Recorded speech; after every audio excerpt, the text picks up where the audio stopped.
We're going to be busy and make one of these. This is the correct size for the master cylinder. Small size here to fit that tube.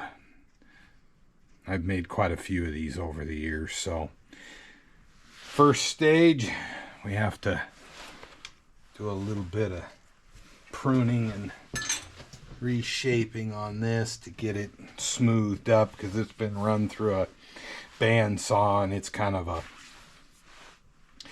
a mess right now. So we will face up the end of that.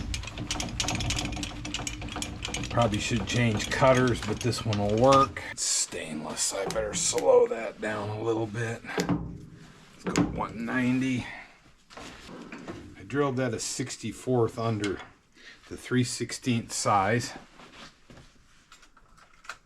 So next thing I need to do is run down and get a ream, because I'm going to run a reamer up there. Then I got to cut this down and thread it. There's a 3/16 ream.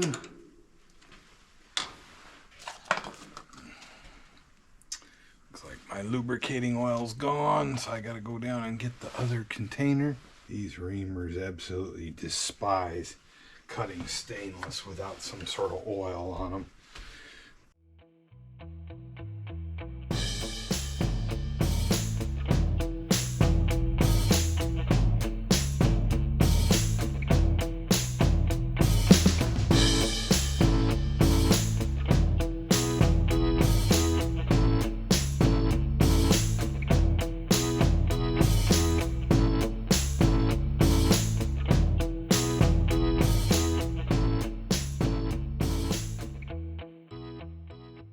$400. That should get us round, and it does. Okay, so next thing I got to do is I got to back this way off.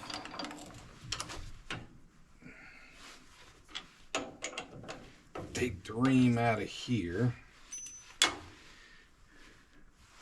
and I got to go get my thread checker and see exactly what that size is. I also need to chamfer the entry on that hole a little bit. I'm just going to do it with a center drill, since I don't feel like walking down to the mill and grabbing the countersink.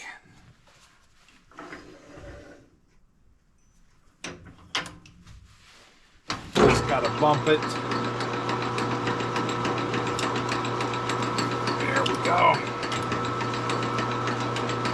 Now I gotta go deeper on this one. This is the tube seat end, so I gotta go a little bit deeper on that. Didn't get quite enough on it. A little bit more.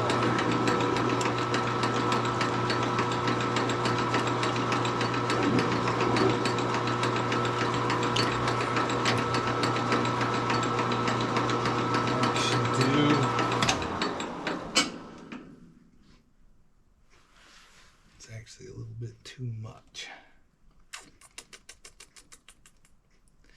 A little bit too much. I don't have a flare checker to set in there. I think we'll be okay.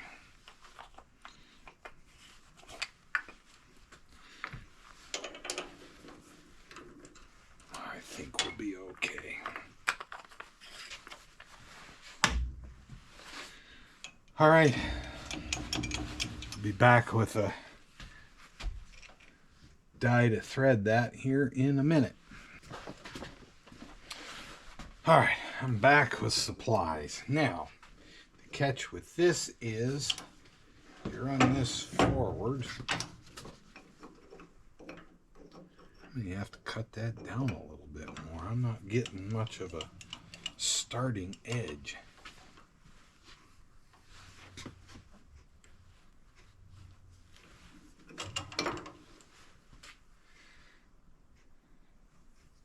Sure that's 1/2 inch? That's what it says. Looks small for some reason. You need to go back to the eye doctor again. That's the second time you've done that. That time I knew something was wrong. It should have slid on that and got a little bit of a start. It was right next to the 1/2 inch 13, so I figured, oh, the 2.5 inches are next to each other. No!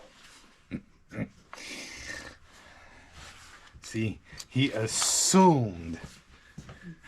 There isn't one in there. There has to be one in there. Or it's, where's my half-inch die? Unless you want a nut, there ain't one.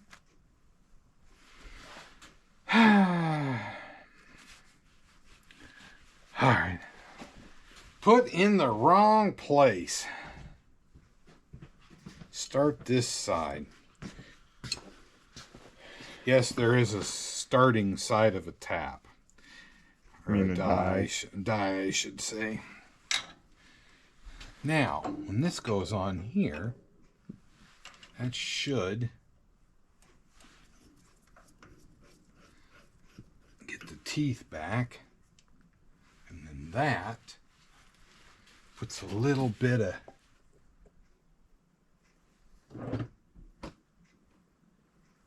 pressure on that so that it you gotta go to 70 lowest speed, hit the kill switch so it can't accidentally start.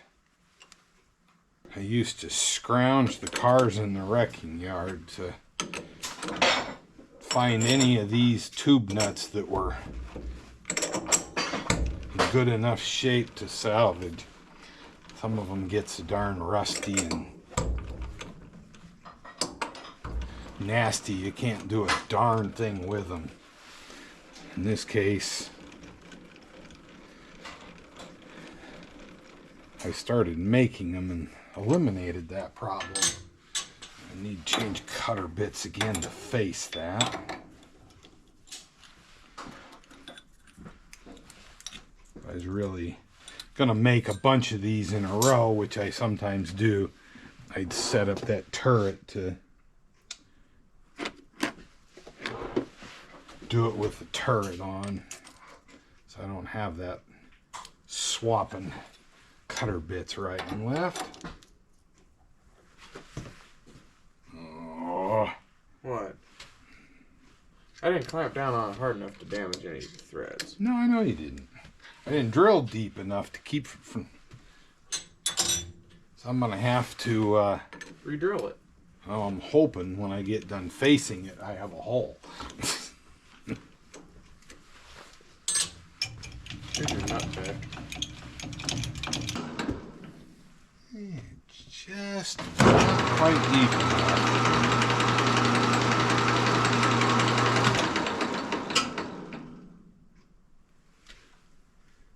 There we go.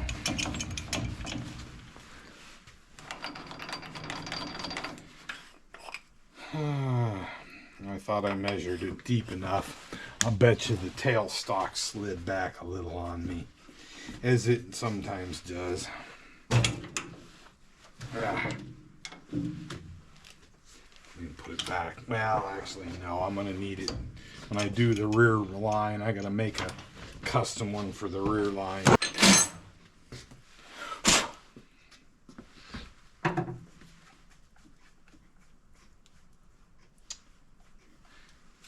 Just needs to be washed with brake fluid.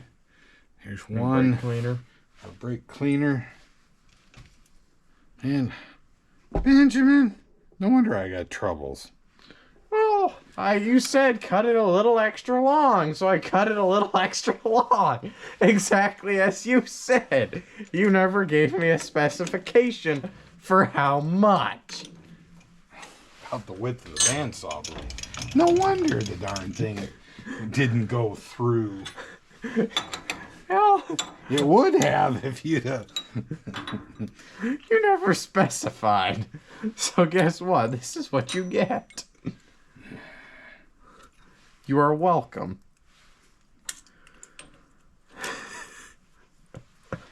Well, we will, one, pull that out a little further. Number two, reface it 5 more times. We're going to reface that and get it down to something more closely resembling the proper length for that. And now, you should have a finished tube nut. Now that looks better. You have troubles, don't you? Okay. Blow that out with some brake cleaner and she's good to go. Over here at the whiteboard, down in the bottom here, you should be able to see my local radiator shop called me the other afternoon and told me the radiator was ready.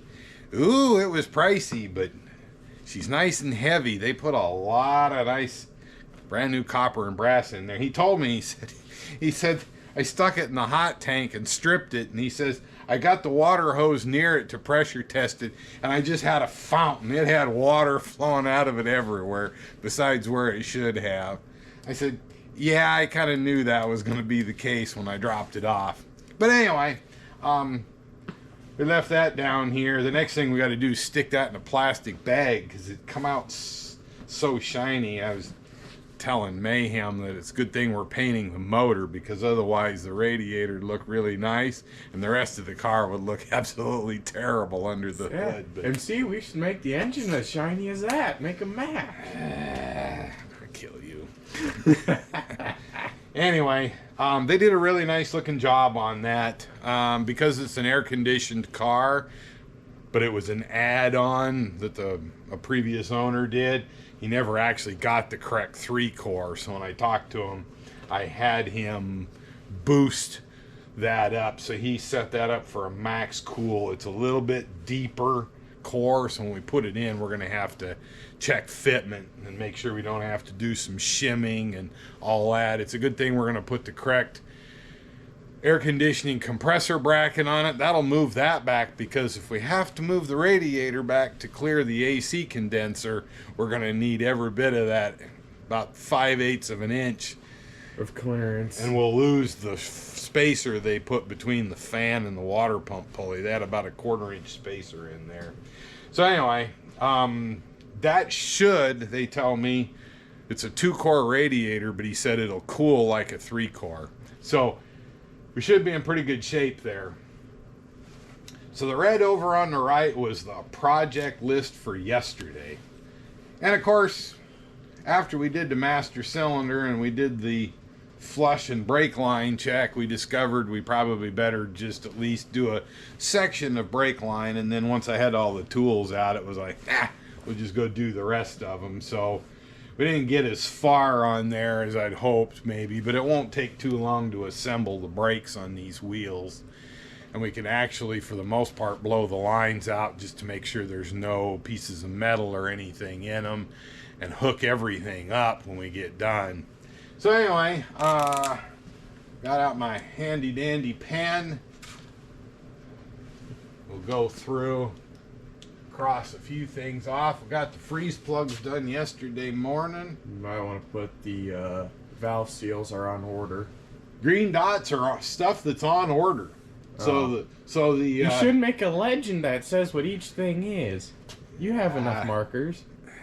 No. Aw. So the old donkey at the shipper in the box over here that's soaking wet should be valve cover gaskets, a pan gasket. I ordered a new thermostat housing. We got hoses in here, so I've ordered a pair of hoses. We're going to find out how 1965 vintage hoses fit in this. It's going to be a little interesting to see. I went scrounging through my goodies, and I have a rebuilt Ranco heater control valve already, so we're going to swap that out. I just labeled from inventory. We've already made strut rod bushings. We've got the front shocks on order. We got the back shocks in stock. The rear brakes. We're almost done with brake lines. So we still got a lot to go. We haven't gotten too awful far. But when we get done, we'll have a car that at least it'll go and it'll stop, which will be good. You might want to cross off radiator. Oh yeah. And we got our radiator down here. Beautiful as it is. So, still got a lot of stuff. Oh, gas tank. We're gonna probably save that towards the last, depending. We're actually going to try to get through some of the interior before we return to the gas tank. Part of it is I got some sealant to put inside of it, but we also have to take it outside and epoxy coat the outside of it, because right now it's bare steel. Then we're going to put a look-alike coating that's going to make it look like bare steel over the epoxy and some undercoating. And I need it to quit raining cows and horses outside before I can go do that. So we're kind of waiting for this for better weather. Same with the shocks. We'll take them outside and we'll hang them upside down like bats and spray some paint on them. So we're going to kind of do some of those things. One of the things coming up hot and heavy here pretty soon is to get in and get the transmission and differential down. But we need to be at a spot where we don't have to take the vehicle outside or even off the lift anymore, because as soon as the rear diff comes out, we have no way to move the car. But after that, it'll be either on jack stands on the floor or just simply up on a lift and something to duck. So anyway, that's where we're at. The good part is, at least for the transmission stuff, it'll go quick because we don't need to do anything to the transmission. So anyway, the next thing we're going to do, we're going to get busy and open this wet soggy noodle and see what our parts situation looks like. So, be right back. So one of the cool things that they did is they managed to make custom tape that has all the events this year. This is the one we're going to. National Convention. And so this is the one we're going to. This is the National Convention, the AMO National Convention, and I've never heard of this one before. Race day at Edgewater. It doesn't say. No, it says June, I think. But yeah, we'll get all of our parts out and show you all what that looks like. Here's your sending unit. There should be one of those in there. Yep. It's the first box I pulled out. Fine door number 2. We have valve cover gaskets. Ooh. They give you a water pump gasket too. I ordered one. They don't give you nothing. Well, no, they gave you stickers. Stickers? Stickers! Ah. Oh, look. They had to get their logo in the middle. Okay. We don't use these because most of the time they leak, but they're good to have one around so you can make a pattern off of them and spare yourself the headache. There's a... I don't recall this, is this the right decal? I don't remember that being the right decal.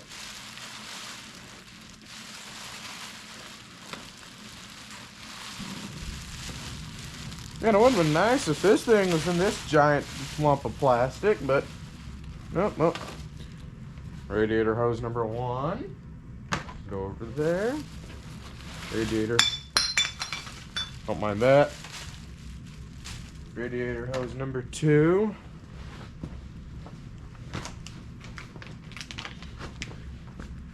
New thermostat housing, except there's not hardly even a bump on this one that I can even hardly feel.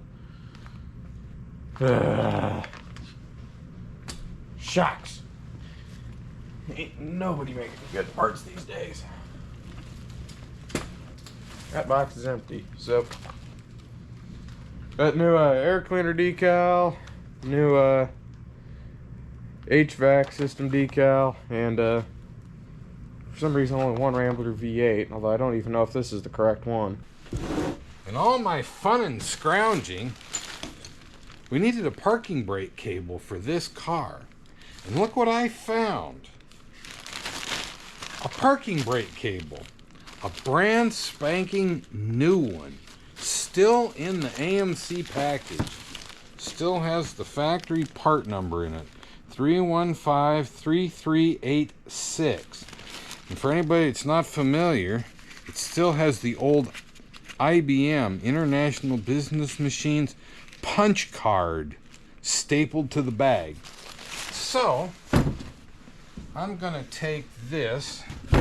I happen to have the parts books for these cars. This says it's Group 8. So we come in here, 8. This is the last section in this part of the book. So we're going to come in here and find, if we can, the parking brake cable and find the route lookup number. There's all the brake lines. Screw clip, grommet. Oh, that's the American. All models are in here. So let's see, cable 8.192. So we get back here to the listing, 8172, 8180, 8187. Keep going. 8192. Cable, hand operated to equalizer. That'll be all Americans. Hand operated. I got a foot operated. Foot operated. 60. 62 through 64. Series 10, Series 80. This is Series 80 because that's Ambassador. 3171412, which is not what this part number is. This is 3386. It says it fits all 6061. Except 60 and 61 is awful close to 62. We'll have to see if it fits or not. Technically, by the book, it does not fit this car. It fits the 6061 Ambassador. But 62 through 64 means I can pull one out of another car, because I happen to have a couple of 64s around here for parts. So we can go scrounging and probably come up with the correct cable. Anyway, that's that. We verified it shouldn't fit. When I found it on the shelf, I just couldn't resist pulling it and dragging it in here and taking a look. Okay, our push rod's coming back. Dang, is that the same push rod I gave you? Yeah, I decided to spare the plated section from... That's probably good. Although, admittedly, for as nasty as it is, we'll paint this up too, but... No one need to electroplate it and make it all nice and purty? It's going to go inside a boot, and you'll never see it again. Now, you sure? Yeah, I'm quite sure. But, what we're going to have to do is cut this down. By my calculation, this needs to be about to the backside of the bump on this, and then we're going to have to round the end, and then we got to recut us a new groove in here, up here, which is going to be fun because we got to stuff it in the collet through the backside and put it in the collet closer, because we'll never be able to slide that in. So that's next, is to cut that off, and I need to go through and double check all my math again to make sure I'm not going to saw this off twice and have it too short, because that's the way it works, you know. You saw it off twice and it's still too short, and I really don't want to have to weld the damn thing back together so I can saw it off again. Yeah, you know how to do that. I do, but I'd really prefer not to. By the way, does the parking brake work? Parking brake cable. The number says it fits 6061, not 62. You have a spare 61. But They're the it same says car. it says 62 through 64 is the same, which means we just got to go out to a different car and go raid the front half parking brake cable out of the 64 parts car wagon we got up here, or maybe look and see if I saved one out of that 64 I scrapped out 25, 30 years ago. Of course you have. So you underestimate the repertoire of parts I've got. All right, so I'm going to double check my math so I can cut this 12 times and have it be too short. And then I'm going to have to go cut a little groove in this. But the nice part is this will go in our master cylinder here, and it will be the proper stick out to match that, so we get the same pedal height as we had before. What, you don't want your pedal that much? Now, well, it's a manual transmission, so you got to keep picking this foot up, and I'd like to not knock my front teeth out with my kneecap trying to get my foot up high enough to clear it. Oh, just aim for the nose instead. Yeah, the problem is I'll hit my chin, or I'll shove my glasses back into my face and bend them up, and then it takes a month to get them to fit your face right again. So anyway, Try breaking your nose. we'll be back after I get some mathematics done, get some sawing done, and gonna have to figure that groove out, because I noticed something. There's a taper in that shaft. I noticed it went right through the metal clip that's here.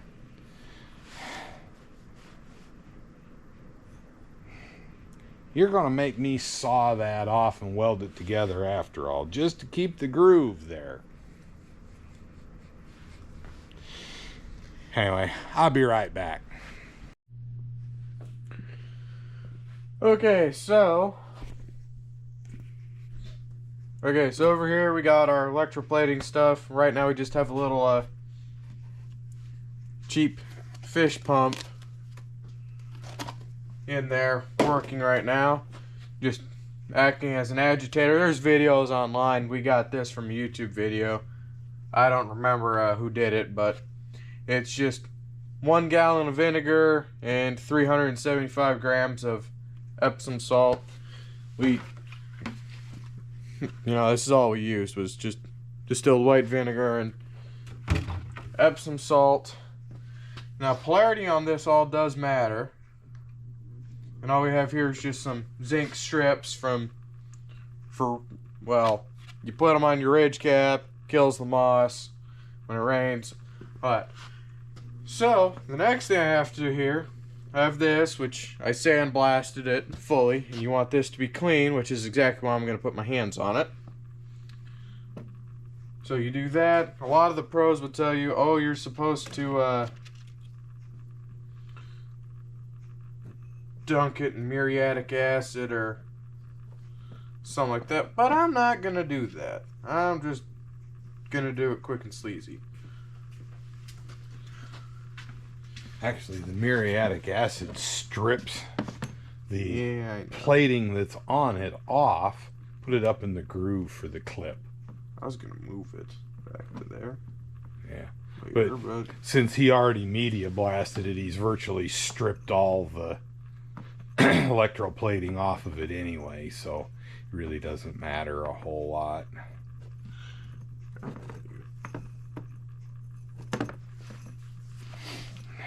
You basically just take this, and of course there's not enough liquid in there. Might be able to just do this too, since it's kind of... Yeah, you're gonna have to lengthen that wire a little. So there, it's dunked in. Now all we do is we just do that. This is set to hold this at 2.5 volts, and it will automatically adjust the current and everything else for it.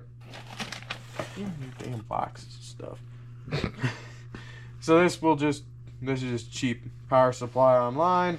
This is our old fish pump. They will die, so just buy a cheap one. And we just set kitchen timer, 45 minutes. Walk away. Actually, I probably better only set this to about 20 minutes, and I'll come back. Once that dings, I'll move everything around so it plates evenly, otherwise it'll leave little lines from where it didn't plate. Okay, so now that this is done being plated, you'll take this and simply rinse it off there. Now you will get a collection of Epsom salt floating at the top, or whatever the hell it is. I don't really know what it is. I think it's Epsom salt. But then I take it out of here. This is just a stainless steel little basket that we got at Fred Meyer for cheap. You can see it plated pretty thick. It has a little buildup there. Well, not like I care, so we just take this, put it in there.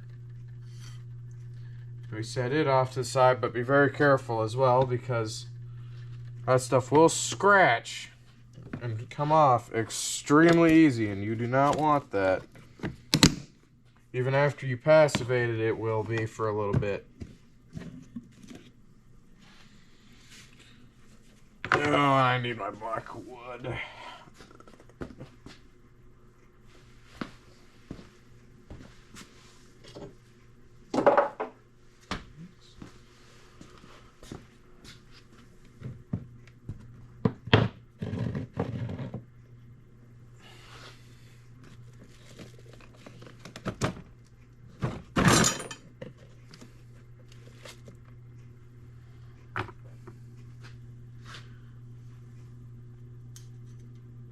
Okay, so now that we have this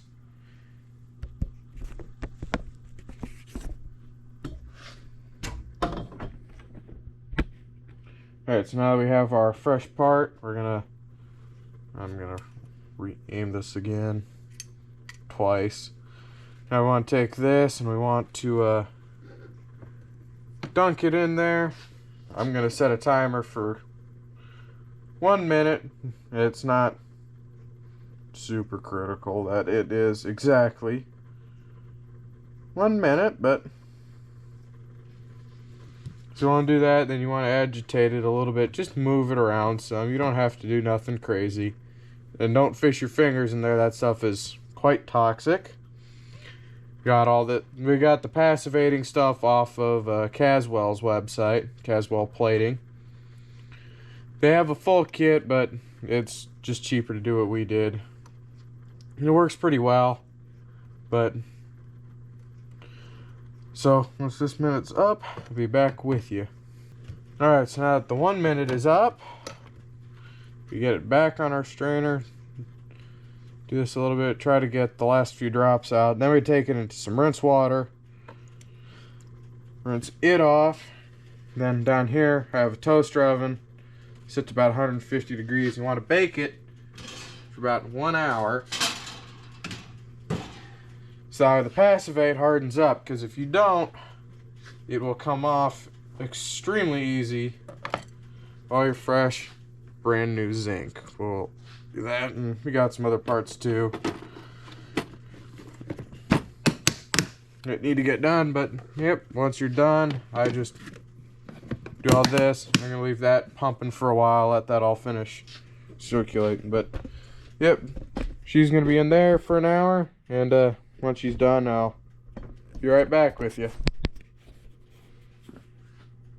Alright, thank y'all for watching another edition of Rocket's Rambler Garage. I know it was kind of more of an iffy episode. That was reused footage, kind of. But, well, such is life. Remember to like, subscribe, and share, and helps us out a lot. And y'all take it easy.